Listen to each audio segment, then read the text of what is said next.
প্রাক্তন মেয়র এবং তার হাত ধরে ফের অভিষেক ব্যানার্জিরও কি সম্ভাবনা রয়েছে? অভিষেক ব্যানার্জির আগেন্স্টে যে অ্যালিগেশন সেটা তো বহু বছর ধরে আমরা দেখতে পাচ্ছি। ফিরহাদ হাকিম মহাশয়কে গ্রেপ্তার করলেই যে অভিষেক ব্যানার্জিকে গ্রেপ্তার করার সুবিধা হবে তা নয়। এও এক বিরাট হস্তি, এও এক বিরাট হস্তি।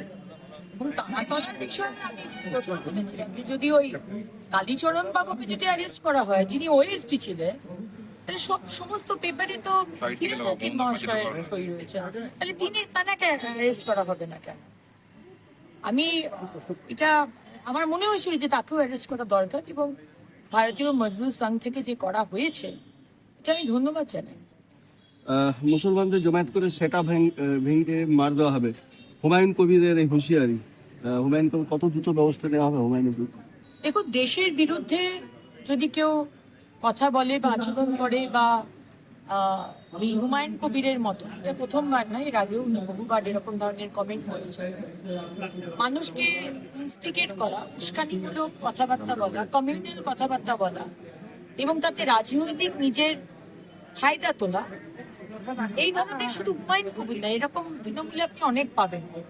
তাদের এগেনস্টে ইউএপিএ মামলা দেওয়া হোক, দেশদ্রোহিতার আইন মামলা করা হোক। অভিন্ন দেওয়ানি বিধি লাগু হচ্ছে রাজ্যে, সঙ্গে লাভ জিহাদ, ল্যান্ড জিহাদ, ধর্মান্তকরণ মুক্ত কঠোর আইন আসছে। শুভেন্দু অধিকারী ঘোষণা করেছেন, এটা সামাজিক সংস্কার নাকি প্রকৃত হিন্দু রাষ্ট্র দিকে এগোচ্ছে দেশ? দেখুন, আমাদের কেন্দ্রীয় যে সরকার এবং আমাদের রাজ্য সরকার, আমাদের একটাই কথা আমরা বিশ্বাস করি, দেশ সবার আগে। এবং দেশ যদি হয় তাহলে দেশের মানুষও। দেশের কিছু মানুষের জন্য একটা নিয়ম, দেশের অন্য মানুষের জন্য অন্য নিয়ম। এবং লাভ জিহাদ একটা বিরাট বড় আজকে সামাজিক ব্যাধি হয়ে দাঁড়িয়েছে।